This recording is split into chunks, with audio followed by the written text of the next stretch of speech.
kita bertemu kembali di kelas kreatif Seni Itu Menyenangkan. Teman-teman pasti sudah tahu kalau negara kita itu adalah negara bermacam ragam budaya. Dunia mengenal kita juga sebagai negara yang kaya akan budaya. Tarian-tarian kita pun banyak loh yang menjadi sumber inspirasi tarian dunia. Para penari tradisi kita banyak yang diundang pentas di luar negeri. Nah, itu salah satu yang menarik kalau teman-teman belajar tari tradisi. Karena kalau nanti teman-teman diundang ke luar negeri, teman-teman bisa ikut serta memperkenalkan tarian tradisi kita.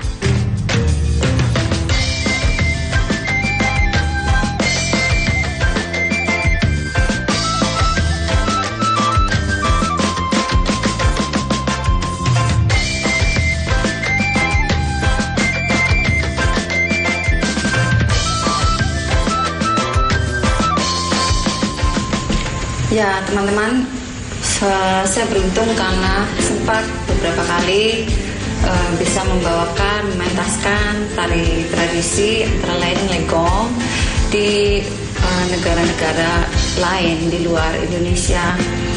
Yang sangat terlihat dari penonton di luar negeri adalah mereka sangat menikmati, ya, sangat mengapresiasi budaya kita.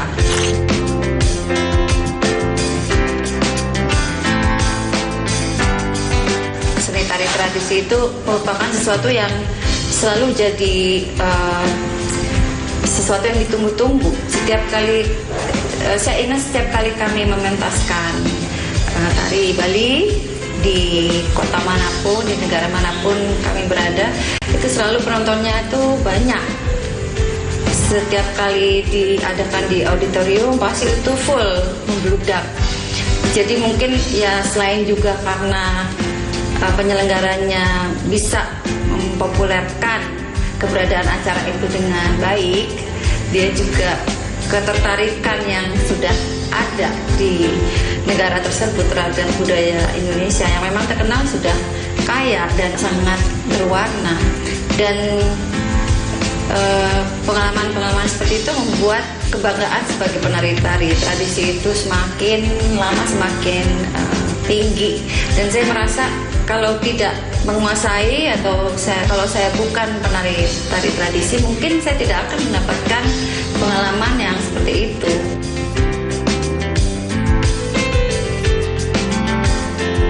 Jadi negara-negara yang pernah saya datangi untuk menari mungkin sekitar 10 negara, tapi beberapa diantaranya sering kami datangi, antara lain India. India sangat sering menyelenggarakan acara-acara budaya yang mengikut sertakan penari klasik dari Indonesia seperti kami. Dan negara lainnya misalnya di Eropa, Jerman, Belanda. Di Belanda ada yang namanya rumah Indonesia, rumah budaya Indonesia. Dan ini di sini penari-penarinya adalah orang-orang Indonesia yang tinggal lama di Belanda dan mereka adalah penari yang kuat-kuat. Dan saya beruntung karena waktu di Belanda sempat juga menari bersama dan juga memberi mereka workshop tari Bali waktu itu, tari Rejang Dewa dan juga tari legong kupu-kupu. Kemudian negara Eropa lainnya adalah Macedonia dan Bulgaria. Dan yang sangat berkesan bagi saya adalah waktu itu tari legong Mintaraga yang kami bawa adalah tari Bali pertama yang penduduk Macedonia pertama kali melihat secara live, secara langsung. Dan itu muncul di surat kabar dan lain-lain, jadi diliput dengan baik. Dan saya baru sadar bahwa itu pertama kalinya ada tari Bali yang dipentaskan live di Macedonia. Kemudian juga yang negara lain di Asia, antara lain Singapura tentunya, dan juga Filipina. Lalu negara Eropa lainnya yang pernah saya datangi untuk menari adalah Kroasia, itu tahun lalu. Vienna juga, Austria, dan Hungaria. Tapi yang menarik di Kroasia adalah kami tidak hanya menari di ibu kotanya, di Zagreb, tapi juga di kota kecil di pinggir laut yang bernama Zadar. Dan Zadar ini mempunyai sebuah area kota tua yang terbuat dari batu-batu yang sudah dibuat atau sudah dibangun sejak zaman Romawi. Jadi merupakan kota yang kuno sekali, dan kami di situ di pelataran kota kuno itu menarikan joget bumbung. Dan joget bumbung itu diikuti oleh para pengunjung atau para penduduk yang tinggal di situ, dan itu merupakan kenangan yang luar biasa. Dan pertama kali juga sepertinya Zadar melihat pertunjukan tari Bali secara live yang juga bisa mereka ikuti karena itu merupakan tari pergaulan.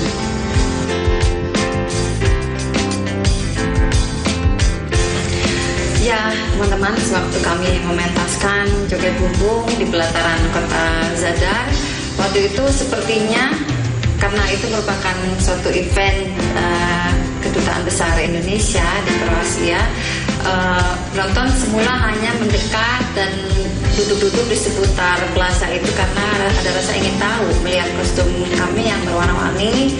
Lalu sebelum kami menari ada juga lagu-lagu ya, menyanyikan lagu-lagu Indonesia.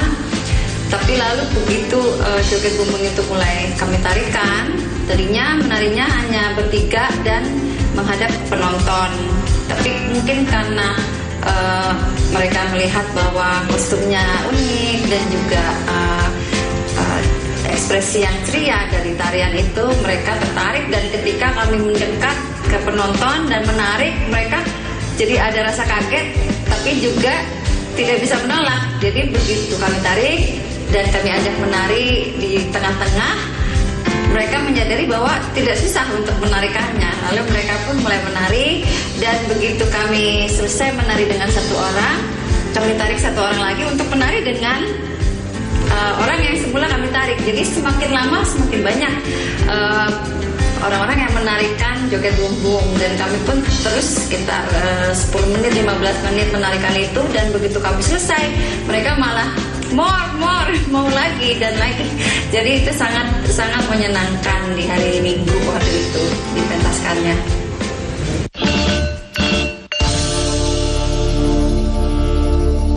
Nah, kita akan dengarkan kisah dari tokoh tari yang lain ya. Banyak pengalaman menarik bagaimana sebagai penari tampil di panggung-panggung luar negeri.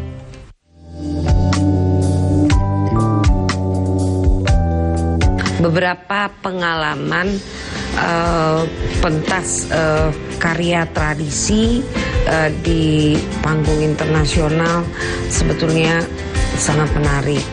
Jadi pertama kali di tahun 91 di acara KIAS gitu ya, pameran antara Indonesia dan Amerika, itu saya di dalam grup Gumarang Sakti Dance Company, kita tur ada 16 negara bagian. Nah, itu lamanya 1,5 bulan. Tur 1,5 bulan itu bukan karena ke Amerikanya, tapi yang menarik adalah bagaimana respon penonton-penonton ya, penonton-penonton di setiap negara bagian. Yang pertama kami main di San Francisco. Nah, di San Francisco itu pentas 2 kali ya. Di hari pertama pentas itu gedung pertunjukannya penuh, dan kemudian respon di saat terakhir, di penghormatan terakhir, biasa kalau penari ada pertunjukan lalu di akhir pentas mereka memberi hormat, apresiasi terhadap penonton, lalu penontonnya tepuk tangan. Nah, kita tidak mengira mereka akan tepuk tangan yang lama sekali. Itu sampai kita sudah keluar mereka masih tepuk tangan, jadi kita harus masuk lagi ke panggung memberikan penghormatan. Itu ada lebih kurang 15 menit. 15 menit tepuk tangan yang membuat kita terharu.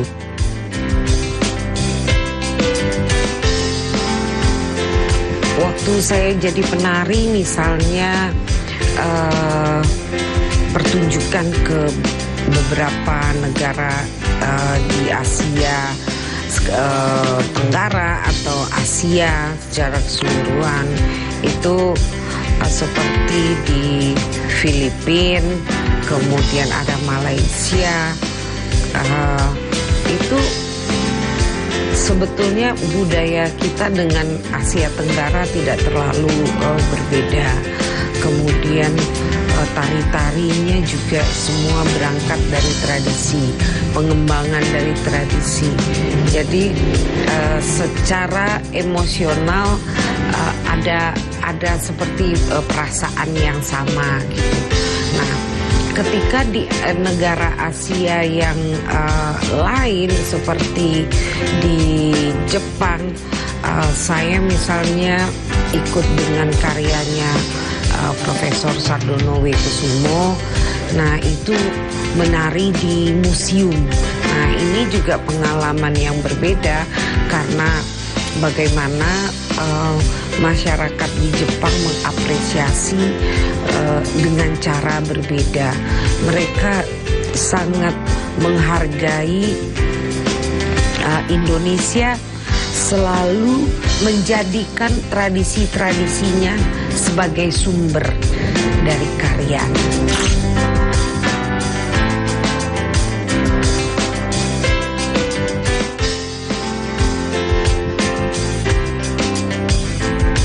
Apresiasi masyarakat Jepang sangat tinggi terhadap karya-karya yang tampil di Jepang ya, karya-karya Indonesia, terutama karya-karya yang bersumber terhadap tradisi.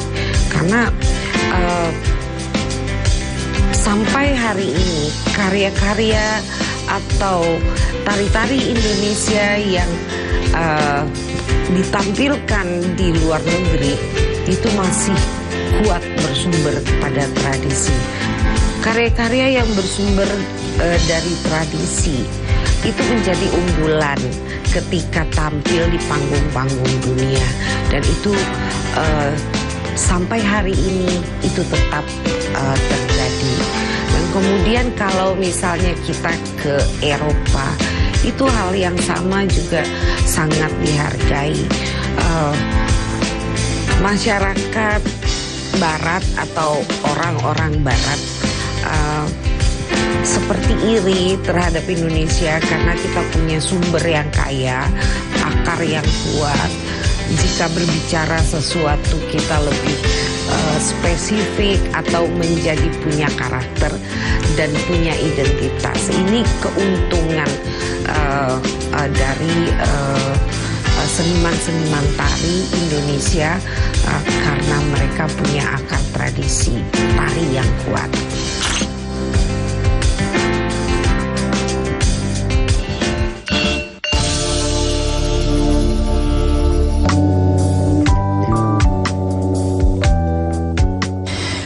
Jadi begini teman-teman, saya pertama kali tampil di luar negeri itu tahun 85. Nah, saat itu memang tidak seperti sekarang. Untuk ke luar negeri itu masih sangat sulit. Kalau sekarang kan gampang banget kan. Kedutaan-kedutaan sudah biasa mengundang, kemudian banyak event-event internasional mengundang seniman dari Indonesia. Nah, zaman dulu itu saya mau keluar negeri aja karena saking kepinginnya saya jual mobil untuk beli tiket PP tahun 85. Tapi akhirnya cukup berhasil karena dari kejadian itu kemudian itu menjadi titik awal saya bisa tampil di luar negeri. Karena Indonesia dianggap unik.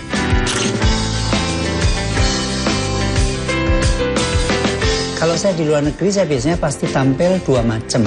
Yang satu tari-tari tradisi, yang satu tari kreasi, ciptaan saya sendiri. Jadi saya pasti menampilkan atau mengenalkan dulu ini tari tradisi Indonesia.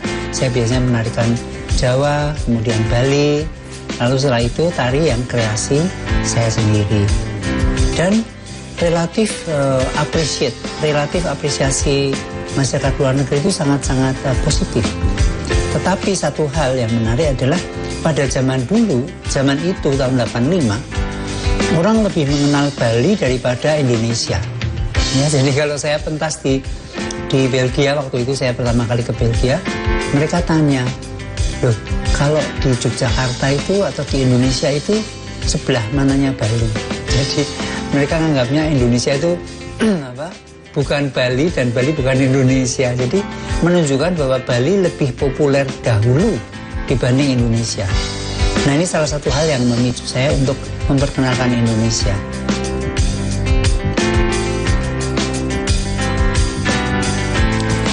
Saya beruntung karena saya sudah pentas di 5 benua di dunia ini. Dan kalau hitung banyaknya negara, kurang lebih 38 negara saya sudah singgahi. Ya. Dan dari sekian perjalanan itu, memang banyak sekali yang usaha saya sendiri, dalam arti saya promosi sendiri. Kemudian karena giatnya saya promosi, kemudian mulai dikenal oleh masyarakat luar, dan kemudian juga kedutaan-kedutaan mulai mengundang saya. Karena kan otomatis kalau ada kegiatan pertunjukan, ada seni Indonesia, lalu ada info sampai ke kedutaan. Nah, kemudian mulailah dari kedutaan kadang-kadang mengundang saya untuk tampil di luar negeri, begitu. Antara lain negara-negara yang sudah pernah saya singgahi, kalau yang di Eropa itu mulai dari Belgia, Prancis, Inggris, Spanyol, Belanda pasti, kemudian Prancis ya, lalu Austria dan sebagainya. Kalau Amerika, saya sudah sempat ke beberapa kota, antara lain ke New York, ke Washington DC, ke San Francisco, ke Seattle, kemudian ke Michigan dan sebagainya. Kalau di Australia saya sudah juga di beberapa kota, lalu di New Zealand juga sudah di beberapa kota, 4 kota kalau New Zealand ya, kalau Australia sudah cukup banyak. Kemudian di Asia ya, termasuk mulai dari Thailand, Myanmar, Laos, Kambodia, kemudian ada di Taiwan, dari Hong Kong, Singapura, Malaysia, dan sebagainya.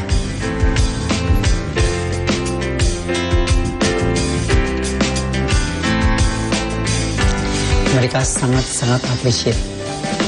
Bahkan saya sempat diundang di Yale University. Mungkin Yale University itu university yang bergengsi di Amerika kan, seperti Harvard. Itu gara-gara saya adalah penerus tradisi cross gender Indonesia. Saya diundang ke Yale, saya pertunjukan dan kemudian seminar di kelas tentang studi gender.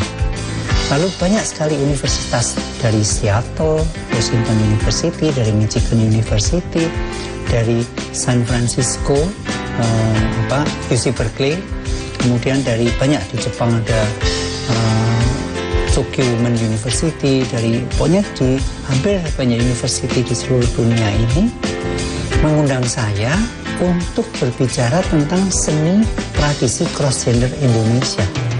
Dan mereka biasanya peneliti atau mahasiswa yang melakukan penelitian atau studi tentang gender. Sehingga Indonesia memang luar biasa. Begitu di dunia internasional, saya diketemukan dengan seniman cross gender seperti misalnya dari Jepang, seniman-seniman Nihon Buyo ataupun Kabuki, yang sampai saat detik ini di Jepang itu kesenian yang cukup mahal dan cukup bergengsi. Kabuki itu laki-laki juga memerankan wanita, tapi masyarakat Jepang tahu sejarahnya dan mereka appreciate sekali. Contohnya kalau misalnya teman-teman sempat nanti ke Jepang nonton Kabuki, lihat aja berapa mahal tiketnya. Kemudian ada Takarasuka di Jepang. Takarasuka itu semua pemainnya perempuan, memerankan laki-laki juga perempuan. Ya.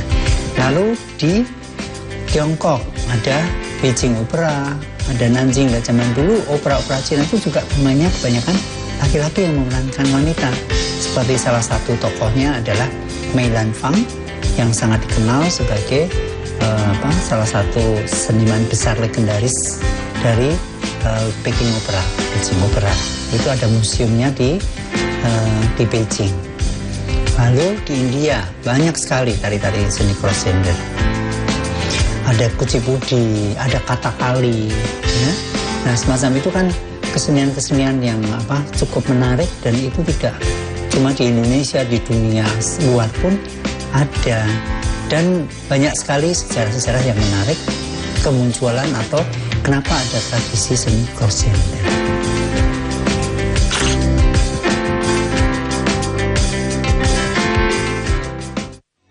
Begitulah teman-teman, belajar tari tradisi ternyata bisa membuat kita semakin punya banyak kesempatan untuk diundang ke luar negeri. Banyak negara yang ingin mengenal tradisi kita. Banyak acara di luar negeri yang ingin mengundang mereka yang menekuni tari tradisi.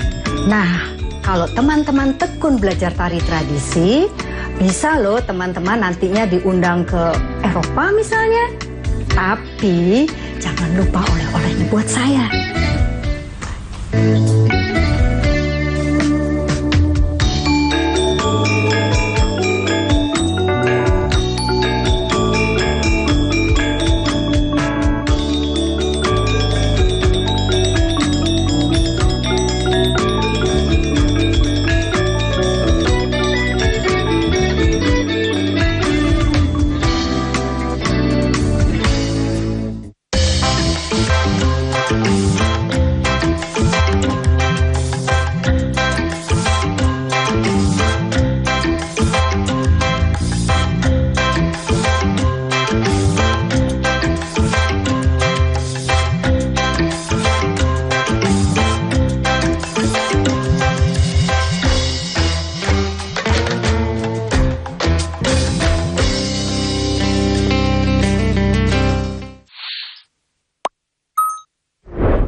Iki pojok kampung Yopo reko maneh karo berita-berita basa Surabayaan sing kasil dikelompokno kru JTV teko pirang-pirang daerah nduk Jawa Timur. Geni semoblak gede ambek Meratak cepot iki ngentekno bangunan gudang kaya nyimpen palet karo para dayo kudu desek-desekan kanggo oleh kurma gratis. Pihak sekolah ngomong banjir gelek kedadean nang mangsa rendeng. Tibake pemandangan alam Bromo ancen uapi. Upaya ngevakuasi loro ulo piton gede sing mangkon nduk sak iterane Semeru kudu tetep waspada.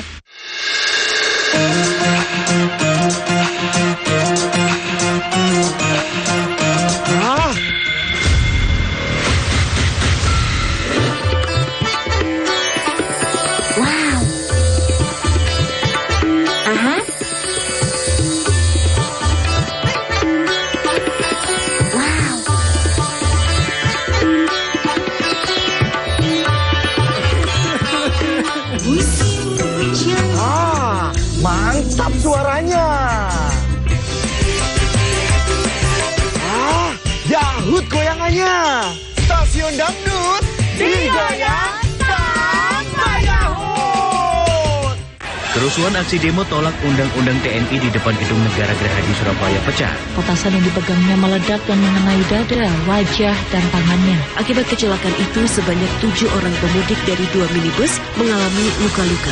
Memberangkatkan 58 kereta api jarak jauh, terdiri dari 49 kereta api jarak jauh reguler. Ratusan warga berdesakan untuk memasuki halaman Gedung Negara Gerahadi Surabaya. Dalam kegiatan open house, saksikan Pojok TV hanya di JTV. Kemenangan 1-0 cukup bagi Scott Garuda untuk menjaga asa lolos ke Piala Dunia 2026. Pertandingan seru tersaji dalam regular season NBA antara Chicago Bulls melawan Los Angeles Lakers. Argentina lumat Brazil dengan skor telak 4-1. Dua pembalap McLaren ini tampil solid sepanjang 56 lap balapan.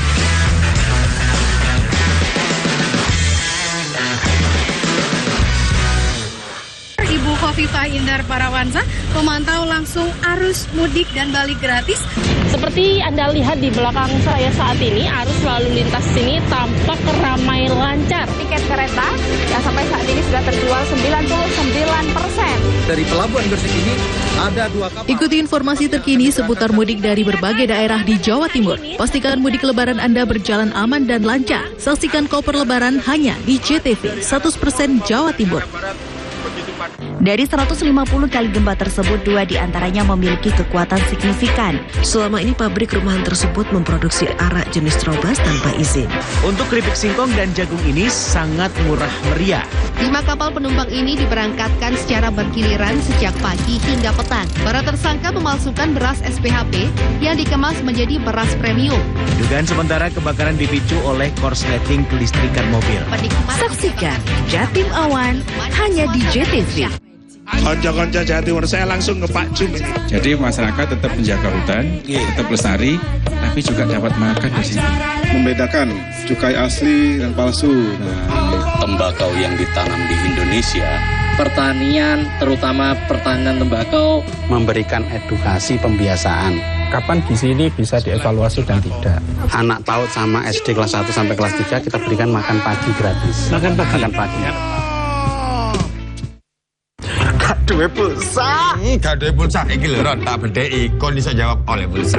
Temen lagi. Ayo. Tukang gendam. Ayo. Oh, tukang sihir. Iki.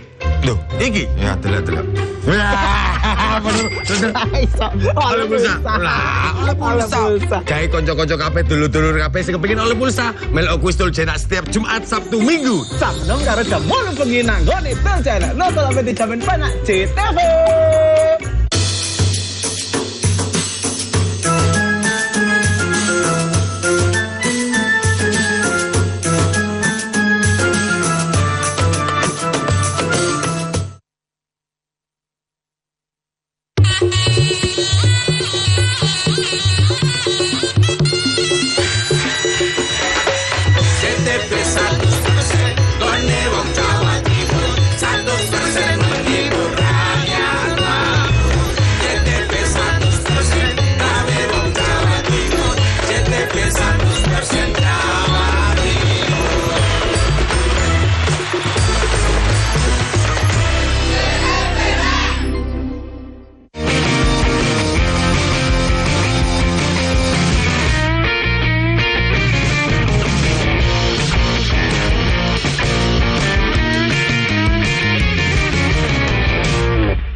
Pemirsa, seorang warga di Tulung Agung, Jawa Timur jeli melihat peluang bisnis dengan menghasilkan teh bunga telang.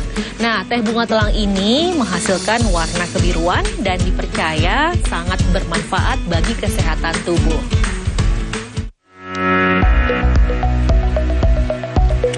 Bunga telang merupakan tanaman rambat yang banyak dijumpai sebagai tanaman pagar. Namun bagi Siti Muafika Rohmah, warga Desa Krosok, Kecamatan Sendang, Tulungagung, Jawa Timur, bunga telang merupakan peluang bisnis. Vika memanfaatkan bunga telang sebagai bahan minuman sejenis teh, sehingga tumbuhan yang dahulu hanya digunakan sebagai pakan ternak di desanya, kini bernilai jual. Cara pembuatan teh bunga telang cukup mudah. Bunga telang cukup dijemur hingga kering, lalu disimpan ke dalam toples. Dan untuk penyajiannya tinggal diseduh air panas. Sarjana Agribisnis Universitas Muhammadiyah Malang ini mengungkapkan, riset dan mengolah bunga telang ia lakukan sejak 6 bulan terakhir. Selain dikonsumsi sendiri dan dibagikan kepada tetangga, Vika juga mengemas teh bunga telang dan dijual melalui internet. Selain untuk teh, bunga telang ini bisa digunakan untuk pewarna makanan alami. Jadi bisa ditambahkan di nasi menjadi nasi biru, kemudian untuk puding atau untuk pewarna makanan lainnya. Di pasaran, teh bunga telang ini seharga Rp1 juta per 1 kilogram. Konsumen juga bisa membeli eceran teh bunga telang dalam kemasan ukuran 10 gram dengan harga Rp12.000 per bungkus. Atau bunga telang kering dilengkapi dengan sirup lemon seharga Rp15.000 per kemasan. Bunga telang diminati sebagai agen antioksidan dan bermanfaat bagi kesehatan tubuh. Agus Bondan, JTV Tulungagung, Jawa Timur.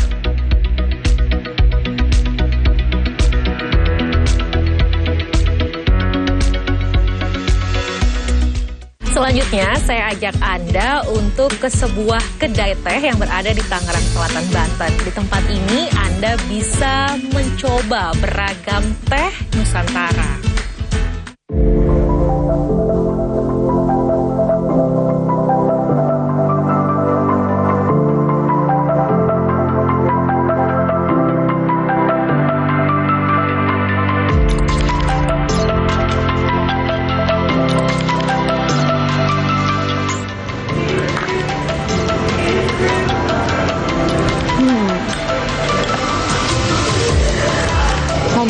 soal kedai kopi udah banyak menjamur ya di berbagai daerah di Indonesia. Tapi soal tea house belum banyak nih. Tapi saya menemukan salah satunya di daerah Tangerang Selatan, Banten.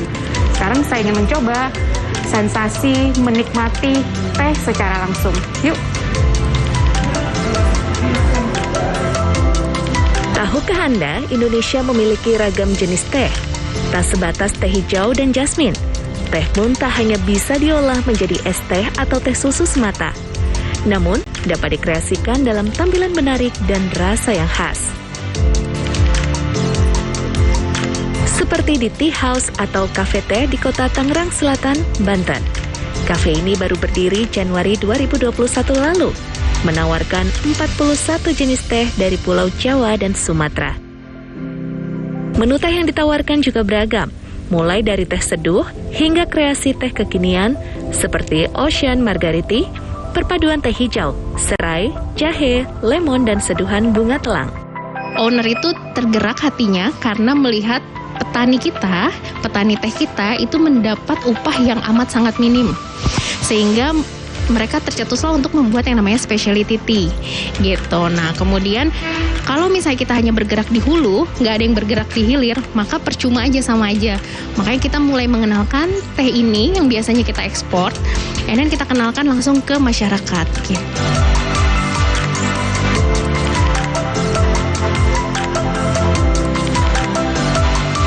Di sini Anda tak sebatas minum teh, namun bisa mendapat pengalaman menyeduh teh dengan mengikuti kelas fancy testing atau seni icip-icip sambil belajar mengenal jenis teh, didampingi seorang baristi dengan biaya 100.000 hingga 150.000 per orang untuk durasi 3 jam. Sebelum kelas dimulai, jangan lupa memilih jenis teh. Saya memilih teh jeda, perpaduan bunga telang, lavender, chamomile, dan mawar. Proses menyeduh teh dimulai dari sterilisasi teapot dengan air panas bersuhu 78 derajat Celcius. Kemudian masukkan teh jeda, seduh dengan air panas, dan tunggu 3 menit.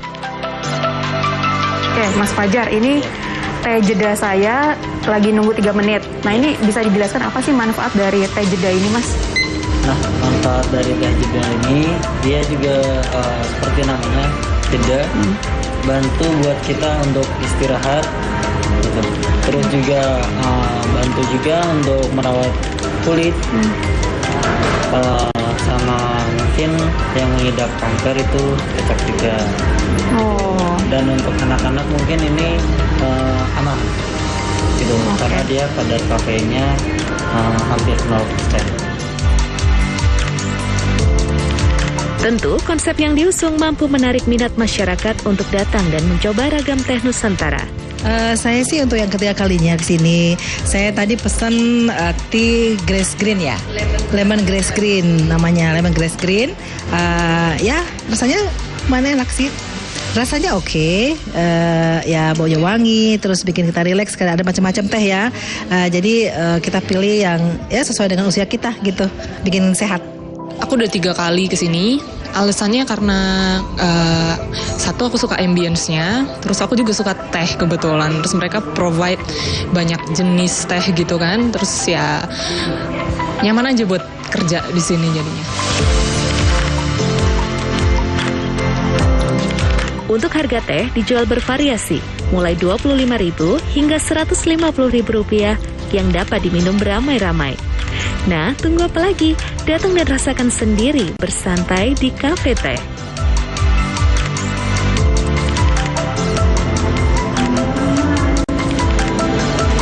Ini menjadi pengalaman pertama saya mencicipi teh dengan cara yang berbeda. Di tempat yang nyaman, hati senang, pikiran pun tenang. Saya mau lanjut minum teh saya dulu. Yuli Horisman, Seto Pratomo, JPM TV.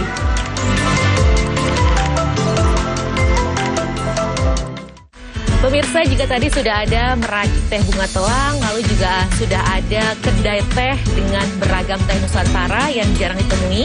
Selanjutnya saya ajak Anda untuk budidaya bunga telang. Bagaimana caranya? Kita lihat saja yuk liputannya berikut ini.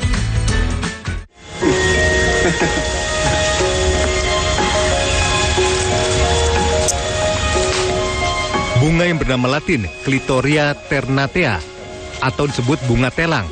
Oleh sebagian besar masyarakat sebelumnya dipandang sebagai tanaman liar. Namun tanaman ini ternyata memiliki banyak manfaat. Di Desa Berubuh, Kecamatan Jogorogo, Ngawi, Jawa Timur, sebagian besar masyarakat mulai membudidayakan tanaman ini. Bahkan hampir sebagian besar warga desa menanam bunga telang di perkarangan rumah dan lahan kosong. Ada juga yang menggunakan lahan persawahan produktif yang kini beralih menjadi kebun bunga telang, hingga menjadikan Desa Berubuh ini dijuluki sebagai Kampung Telang. Bunga ini memiliki manfaat cukup banyak, mampu membantu penyembuhan penyakit seperti diabetes, asma, dan jantung. Budidaya bunga telang dijadikan peluang bisnis dan mengangkat perekonomian masyarakat. Para petani juga mengolahnya menjadi teh bunga telang. Sudah setahun, petani di Kabupaten Ngawi membudidayakan bunga telang. Bunga ini memiliki nilai ekonomis yang sangat tinggi dan perawatannya mudah, apalagi di daerah pegunungan seperti Kecamatan Jogorogo. Udara yang sejuk sangat cocok untuk membudidayakan bunga telang. Dari masa tanam sampai itu umur sebulan udah mulai bunga. Cuma belum produktif. Nanti kalau udah umur 2 bulan udah sangat produktif. Setiap hari dari 1.000 pohon yang ditanam di perkarangan rumah, rata-rata mampu mendapatkan 1 kilogram bunga telang kering. Budidaya bunga telang kini menjadi sumber pencarian baru untuk para petani di Ngawi, Jawa Timur. Bahasanya di Merubo itu ada sebutan kampung telang ya. Karena memang di lahan-lahan kosong di lingkungan rumah pun cuma tanaman telang, bahkan ada yang lahan-lahan produktif seperti sawah pun sekarang juga ditelang. Karena punya pemikiran asumsi bahwasanya sekali nanam kan bisa panen, dan telang itu kan dipetik setiap hari gitu. Jadi mendapatkan hasil penghasilan harian. Bunga ini diolah menjadi teh bunga telang dan siap untuk dipasarkan. Hingga kini, masyarakat masih menggunakan sistem pemasaran secara manual di pasar lokal Ngawi. Ito Wahyu, JTV, Ngawi, Jawa Timur. Kalau misalnya pinggir kali ini gini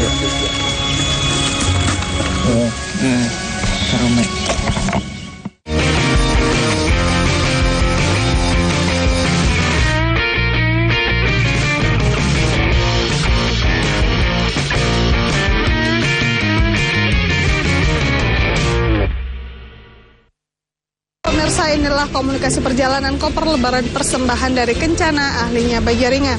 Seperti Anda lihat di belakang saya saat ini, arus lalu lintas sini tampak ramai lancar. Tiket kereta yang sampai saat ini sudah terjual 99%. Dari Pelabuhan Gresik ini ada 2 kapal. Ikuti informasi terkini seputar mudik dari berbagai daerah di Jawa Timur. Pastikan mudik lebaran Anda berjalan aman dan lancar. Saksikan koper lebaran hanya di JTV 100% Jawa Timur. Tino iki pojok kampung Yopo Reko maneh karo berita-berita poso Surabayaan sing kasil dikelompokno kru JTV teko pirang-pirang daerah nduk Jawa Timur. Geni semublak gede ambek meratak cepet iki ngentekno bangunan gudang kaya nyimpen palet karo para dayo kudu desek-desekan kanggo oleh kurma gratis. Pihak sekolah ngomong banjir gelek kedadean nang mangsa rendeng. Tibake pemandangan alam Bromo ancen uapi. Upaya ngevakuasi loro ula piton gede sing mangkon nduk sak literane Semeru kudu tetep waspada.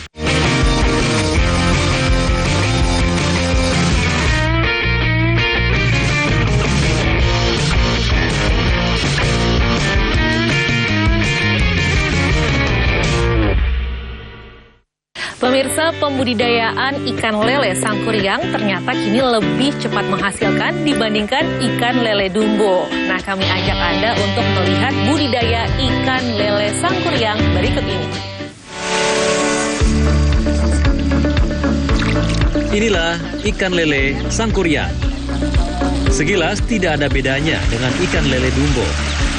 Budidaya ikan lele Sangkuriang ini milik Suherman, warga Kampung Kopi Mengkol, Desa Cikolelet, Kecamatan Cinangka, Kabupaten Serang, Banten.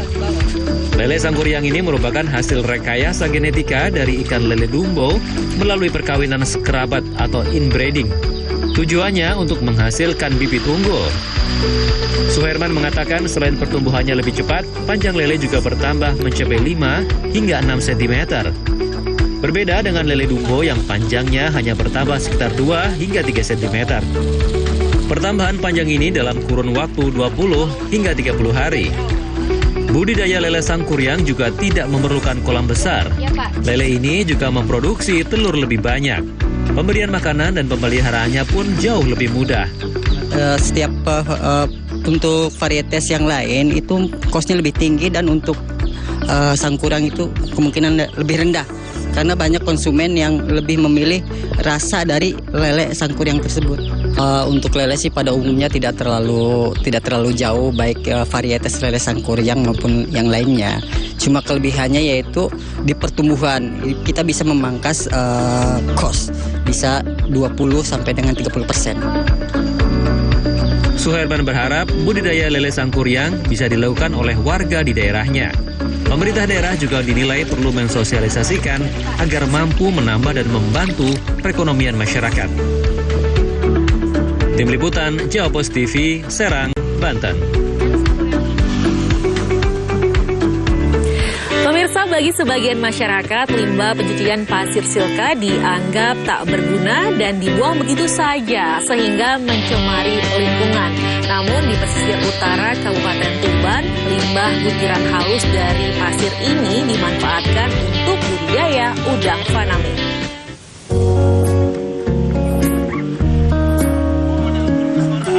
Tambak udang faname milik Dinas Kelautan dan Perikanan Provinsi Jawa Timur di Desa Boncong, Kecamatan Bancar, Kabupaten Tuban, memasuki masa panen. Berbeda dengan tahun-tahun sebelumnya yang selalu gagal akibat cuaca ekstrim, panen kali ini cukup melimpah dan berkualitas. Tambak seluas setengah hektar ini diperkirakan mampu menghasilkan 20 ton lebih udang faname, bahkan hasil panen berkualitas ekspor dengan isi 30 ekor per kilogram. Dijual seharga Rp85.000. Udang faname selanjutnya akan diekspor ke Eropa. Keberhasilan budidaya udang faname ini tidak lepas dari inovasi penggunaan limbah pencucian pasir silika. Butiran pasir halus yang biasanya dibuang penambang dan mencemari lingkungan, diolah menggunakan teknik fermentasi, selanjutnya digunakan sebagai media budidaya. Keberadaan limbah pasir silika sangat ampuh mengendalikan suspensi air lebih ringan, serta membuat patogen berkembang lambat, sehingga mampu meningkatkan ketahanan hidup udang faname mencapai usia 120 hari. Bahkan hasil panen juga meningkat sampai 50%. Sebelum menerapkan inovasi penggunaan limbah pasir silika, tambak udang yang dikelola instalasi budidaya laut ini kerap gagal panen.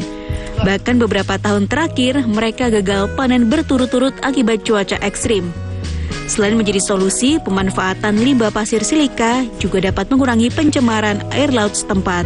Ini sangat ampuh untuk mengendalikan suspensi di dalam budidaya tambak. Selama ini suspensi ini sulit dikendalikan. Bahkan kita biasanya pakai kapur, pakai zeolit, pakai omia, ternyata tidak bisa mengatasi. Dan baru kali ini saya di Boncong ini mencoba dengan aplikasi limbah pasir silika, ternyata itu solusinya. Suspen bisa terikat, air bisa menjadi lebih ringan.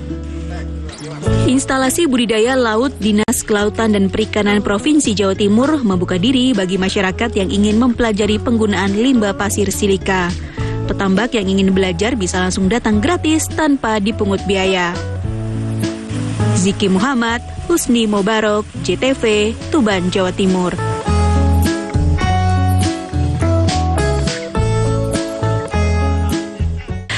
Pemirsa, tadi sudah ada budidaya ikan lele Sangkuriang, lalu saya juga hadirkan budidaya udang faname. Kali ini saya merekomendasikan Anda untuk budidaya kepiting, tapi tempatnya berbeda.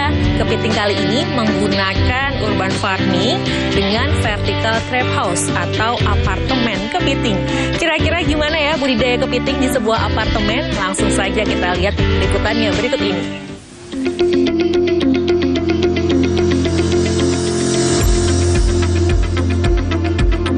Membudidayakan kepiting ternyata tidak selalu memerlukan ruang dan perairan yang luas.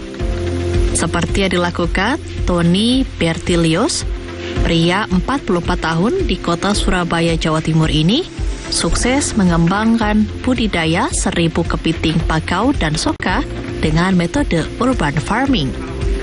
Budidaya yang sudah dilakukan sejak 5 tahun terakhir ini menggunakan vertical crab house atau apartemen kepiting, yakni budidaya kepiting sistem susun di ruang seluas 10 kali 8 meter. Apartemen kepiting ini menggunakan kotak-kotak plastik ukuran 40 kali 30 cm dengan tinggi 10 cm. Tiap tempat diisi seekor kepiting. Kotak ini disusun 8 tingkat dan seluruhnya terhubung dengan selang filter penyuplai air payau. Ruangan ini menjadi tempat pembesaran dan penggemukan kepiting dalam waktu 2 minggu hingga 1 bulan. Sukses kembangkan metode ini, Tony menerima kunjungan masyarakat yang datang, bahkan dari luar kota untuk belajar ilmu budidaya kepiting dengan metode vertical crab house. Memang vertical crab house ini bukan sesuatu yang baru sebenarnya. Di luar negeri sudah sekitar 10-15 tahun sudah diterapkan. Nah, kita juga sebenarnya sudah 5 tahun lalu kita sudah mulai mengembangkan sistem ini. Cuma 3 tahun pertama kita ibaratnya masih trial and error lah. Kita masih develop dulu, research dulu, sampai kemudian kita juga mengalami banyak kendala juga, kesalahan juga, karena kan tidak ada guiding line. Kita belajar sendiri. Ya, setelah 3 tahun kita lalui, kemudian kita bangun gudang kedua kita ini, kan gudang pertama ya, baru belajar ini gudang kedua kita, ini lebih banyak tingkat keberhasilannya, dari sistemnya, dari caranya, kita sudah banyak belajar dari salah dan itu. Nah, dari sini baru kita mulai mengembangkan lebih besar lagi, karena sudah dapat, berarti orang ngomong sudah dapat caranya lah gitu. Dengan metode ini, berat kepiting bisa capai 1 kg per ekor. Hasil panen kepiting dijual ke sejumlah pasar dan restoran. Kepiting dengan berat lebih dari 1 kg bisa capai harga Rp350.000 per ekor. Per hari, Tony menjual hingga 120 ekor kepiting. Keuntungan lain budidaya dengan metode ini, yakni panen yang dihasilkan capai lebih dari 90% karena mengurangi risiko kematian kepiting akibat kanibalisme yang kerap terjadi pada metode keramba. Bagus Setiawan, JTV, Surabaya, Jawa Timur.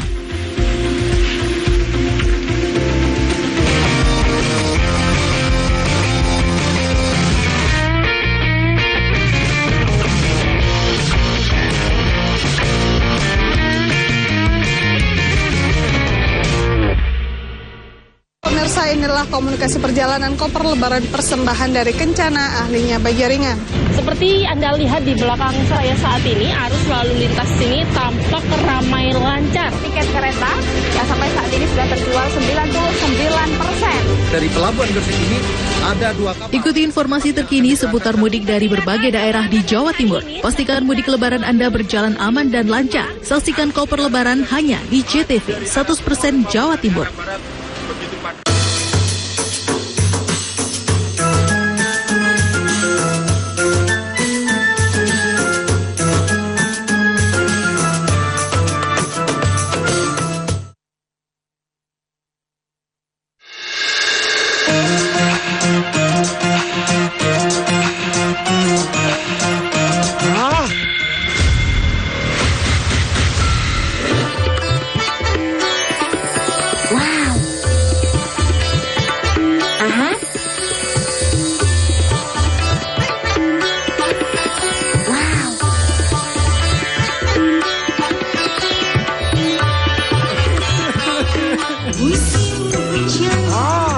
Mantap suaranya.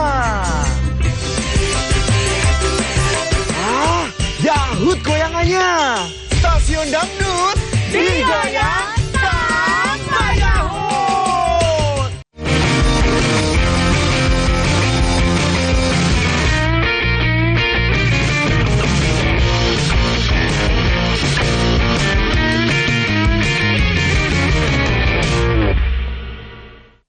Tidak hanya terkenal dengan objek wisata geoheritage, kawasan penambangan sumur minyak tua di Kecamatan Kedewan ternyata memiliki kuliner yang enak pemirsa, yaitu nasi gulung. Dan kuliner ini unik serta berbeda dan jarang ditemui di daerah lainnya. Sebuah Sebuah warung sederhana berdiri di ujung barat Kabupaten Bojonegoro. Lokasinya berada di depan stasiun pengumpul utama Kaongan, turut Desa Kaongan, Kecamatan Kadewan, Kabupaten Bojonegoro. Meski sederhana, jangan heran kalau ternyata banyak pengunjung dari luar Bojonegoro seperti Tuban, Blora, bahkan dari Surabaya yang sengaja datang untuk menyantap sajian di warung ini. Nama warung terkesan unik yaitu Warung SPU Kaongan, sebab lokasinya berada persis di depan SPU Kaongan. Meskipun demikian, sajian di warung ini tidak kalah dengan menu di restoran mewah, dan nasi gulung menjadi sajian favorit di warung ini. Jika biasanya nasi gulung disantap dengan sambal teri atau dengan rica-rica bebek atau entok, nasi gulung milik Suwarti ini disajikan dengan lauk jamur barat, tapi tetap tidak bisa meninggalkan sambal teri yang khas rasanya. Nasi gulung dibungkus menggunakan daun pisang dan digulung, kemudian kembali dikukus sehingga nasi tersebut memiliki aroma daun pisang yang khas. Menu andalannya apa ini? Nasi gulung, sambal teri, lauk pindang. Kok ada nasi gulung ini, ceritanya gimana, Bu? Ceritanya pertama ada yang minta, nggak ada yang nasi yang bikin jangan aneh gitu, Bu, gitu. Terus saya ada ide bikin nasi gulung gitu. Itu dari daun pisang, Bu, ya? Iya, dari daun pisang. Sehari habiskan berapa porsi, Bu? Kadang ya habis 40, yang 30, kadang ada pesanan juga. Yang favorit kami ini nasi gulung, Mas. Nasi gulung itu apa? Kenapa sering kesini ya? Karena enak, masakannya enak, harganya murah gitu. Pertama kali atau sudah sering, Pak? Sudah sering kali kesini. Warung nasi gulung SPU Kaongan ini sudah berdiri sejak tahun 2010 lalu. Warung ini mulai dibuka pukul 7 pagi hingga pukul 5 sore. Untuk harga per porsi nasi gulung ini relatif murah, yakni Rp15.000 untuk satu porsinya. Samsul Alim, JTV Bojonegoro, Jawa Timur. Tadi sudah ada kuliner nasi gulung. Selanjutnya saya punya pilihan kuliner lainnya yaitu nasi puraan, pemirsa. Nasi puraan ini terkenal di lereng pegunungan di kawasan Trawas, Kabupaten Mojokerto, Jawa Timur.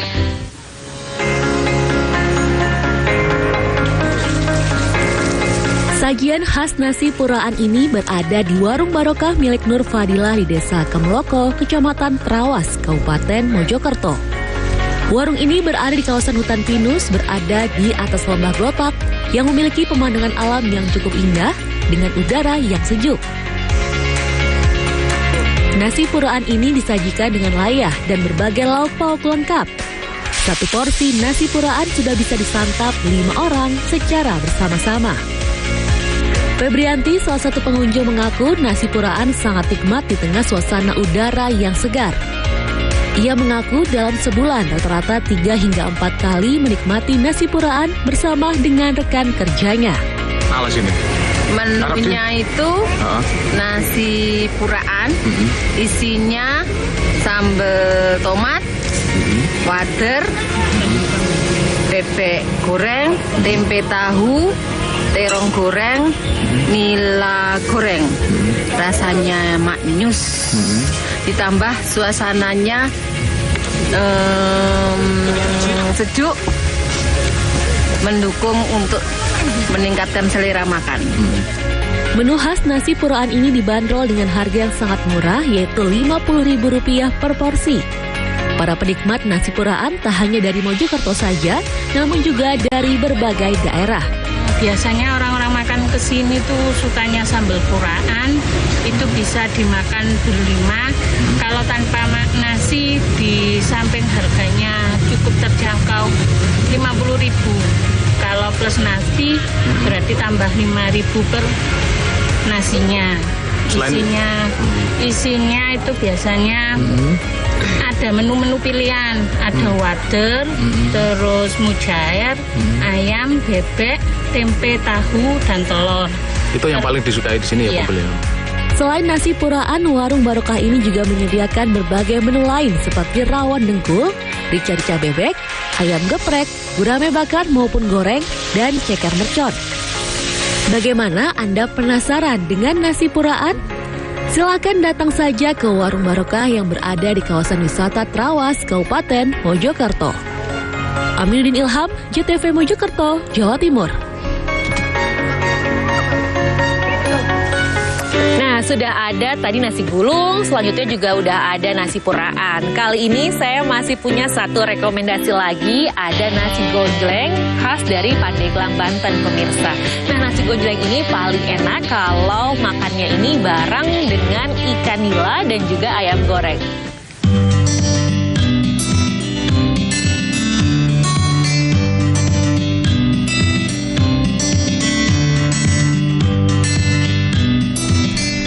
Nasi gonjleng merupakan olahan nasi khas Provinsi Banten, maka tak heran hampir di seluruh kabupaten dan kota di Banten dapat ditemui menu ini.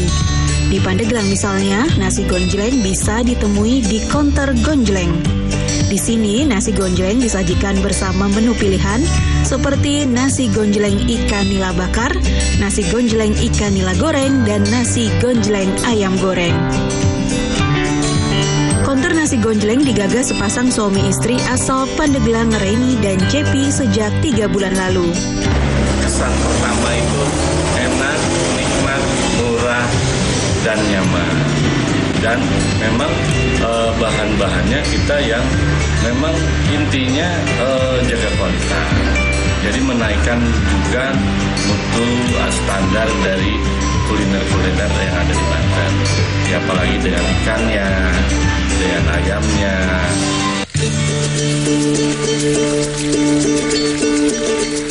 Untuk pembuatan nasi gonjleng cukup mudah, hanya dengan beberapa bahan bumbu dapur seperti cabai merah, bawang merah, daun serai, dan daun salam. Kemudian semua bahan dimasukkan dalam wadah dan diberi air secukupnya. Setelah itu masukkan beras dan tunggu hingga matang. Setelah matang, diangkat lalu disajikan dengan berbagai macam lauk pauk, lalapan, dan sambal mentah. Beberapa pengunjung pun mengaku sangat menikmati olahan nasi gonjleng yang ada di sini. Untuk rasa, menurut mereka sangat nikmat, apalagi disantap saat sedang lapar. Biasanya sih kita maksudnya nasi gonjleng. Apa namanya menu-menu favorit di sini lah gitu. Banyak orang yang udah pasti udah nyobain, enak banget. Nasinya juga terasa banget. Gonjlengnya, ayamnya itu loh udah besar, lembut dan. Per hari, Reni dan Cepi bisa menghabiskan 40 hingga 50 porsi nasi gonjleng yang dihargai Rp25.000 per porsi. Yusef Kurnia, JPM TV, Pandeglang, Banten. Ya pemirsa, itulah tadi beragam menu kuliner yang dapat kami hadirkan untuk Anda dan semoga bisa menjadi referensi Anda mencari menu kuliner pilihan. Dan sudah saatnya saya Cahyani Dean untuk undur diri. Kita ketemu lagi ya di jelajah kuliner berikutnya. Sampai jumpa.